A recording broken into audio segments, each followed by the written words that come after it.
In this episode, I'll be doing something a little bit different.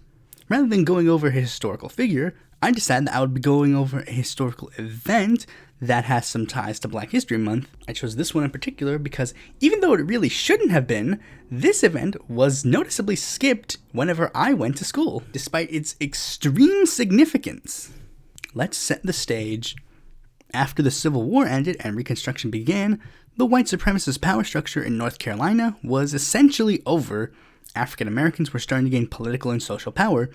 Rather than just being manual labor, they were now owning businesses, writing newspapers like Wilmington's Daily Record, and getting elected to office. Unsurprisingly, there was a huge white backlash that channeled itself into support of the Democratic Party, but a fusionist coalition between the Republicans and the newly created People's Party was able to unite African Americans and farmers who were dissatisfied with the Democrats' economic policies to actually manage to gain lots of electoral successes. The first city in North Carolina to actually have a lot of this come from was the city of Wilmington, which had a noticeably large black population. So naturally, when they were told, hey, you guys have the legal rights of every other citizen in the United States, Wilmington went from a white Democratic stronghold to a black Republican stronghold.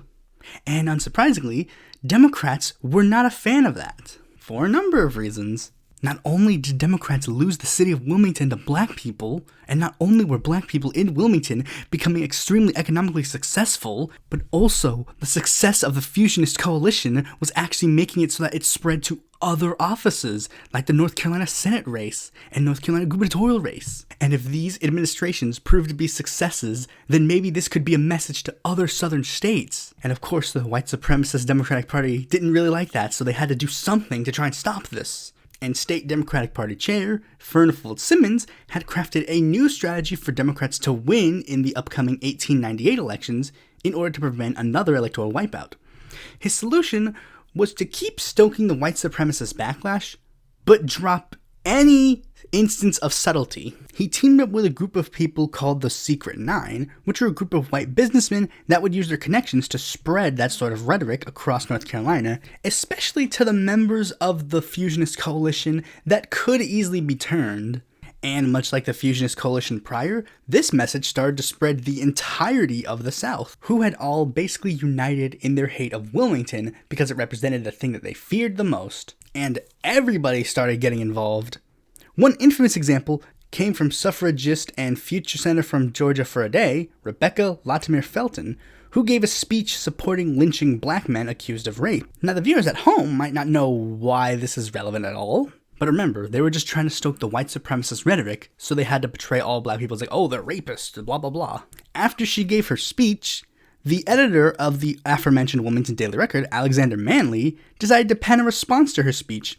I'll link to the full thing below, but a summary of it is basically, you claim black men rape women, maybe you should look into why white women like black men more than white men. Those comments enraged the white supremacists even more so. The senator from South Carolina, Ben Tillman, took part in a rally where he bragged about how his state would not tolerate what Manley said, stating, "Why don't you kill that damn nigger editor who wrote that?" And he brought allies in the paramilitary group, the Red Shirts. They planned to essentially threaten any fusionists that dare try to vote in the upcoming election to basically guarantee a Democratic victory. A congressman by the name of William Kitchen being quoted as saying, "Before we allow the Negroes to control this state as they do now, we will kill enough of them that there will not be enough left to bury them." The fusionist governor of North Carolina even tried to come down to Wilmington to try and ease the situation, but the Red Shirts actually hijacked his train, and it took one of them to basically say, "Dude, hide or you're going to die," in order for him to turn back. Unsurprisingly, on election day, Democrats won an overwhelming amount of the vote. Not only due to the obvious stuff that I stated previously, but the fact that the Democrats actually just told pollsters that if any fusionist votes come in, just count it as a Democrat vote, or else. Now you may say, holy crap, this is really bad. Well, unfortunately, as the title suggests, the story does not end here. You see, even though all of this was all based around Wilmington, Wilmington was not affected at all. They were still controlled by fusionists, because many of their officials were not up for re-election that year. So the following day, November 9th, the white supremacists in Wilmington drafted a document called the White Declaration of Independence, which essentially demanded that Manly, his paper, and the fusionist government to leave North Carolina and for the black population in Wilmington to fall back in line. If not, well, take a wild guess what they would do. Former U.S. Representative Alfred Moore Waddell summoned the Committee of Colored Citizens, a group of prominent African Americans in Wilmington, and told them their generous offer. While the CCC tried to reason with him, he responded simply with, "The time has passed for words." The following day, supposedly not hearing their response, Waddell rounded up 500 men armed with rifles and a Gatling gun and rode into town. Their first stop was the Daily Record's office to look for Manly. Now, Manly was long gone, but the printer that had published his words was still there, so they burned the building down to the ground. That fire gained the attention of a lot more people, which grew the crowd to 2,000, who then turned their attention to the surrounding black neighborhoods and continued their crusade, destroying every black-owned business, harassing and killing any black resident that they saw, all the while making their way to City Hall. Waddell entered and forced the mayor, Celius P. Wright, to resign at gunpoint. After he took over, he began to banish prominent African Americans from the state, and then did the same to the perceived race traitors that were the white fusionists, but not before making fun of them in front of the whole city. By the end of it all, 20 fusionists were banished, 300 black residents were killed, and 2,000 more were forced to leave the state. What came of the white supremacists who did this, you may ask?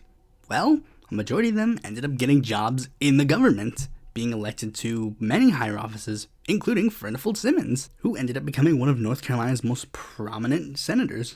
Now, you might look at that story and go, wow, that is a really bad thing that happened. But wait, that's not all. As the adage goes, history is written by the victors, and the white supremacists that took over Wilmington basically rewrote the entire narrative right then and there to claim that they were actually fighting against a race riot, that African American citizens started attacking white citizens after the election, and that they were actually the heroes of the situation. And for the next 100 years, that was what was in North Carolina's history books. It wasn't until 1998 and other instances being brought to people's attentions, like Rosewood and Tulsa, that North Carolina educators had actually started looking deeper into it, and then it wasn't until the early 2000s that they officially said, okay, Wilmington race riot doesn't exactly fit what happened. A more accurate title would be the Wilmington Massacre, but it's even gotten more names, like the Wilmington Insurrection or the Wilmington Coup, because at the end of the day, that's what it was.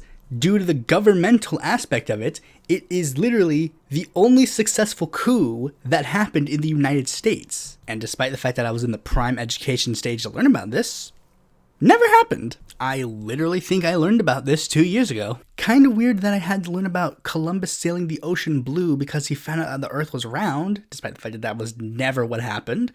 And not the fact that North Carolina is literally the place where a white supremacist coup happened. I wonder why. Thanks for watching this video. Be sure to like, comment, subscribe, and click that bell to be notified when a future video comes out. And if you're interested in more content from me, you can go to my website, follow me on Twitter, join my Discord, check out my articles in the Independent Political Report, or consider supporting me on Patreon.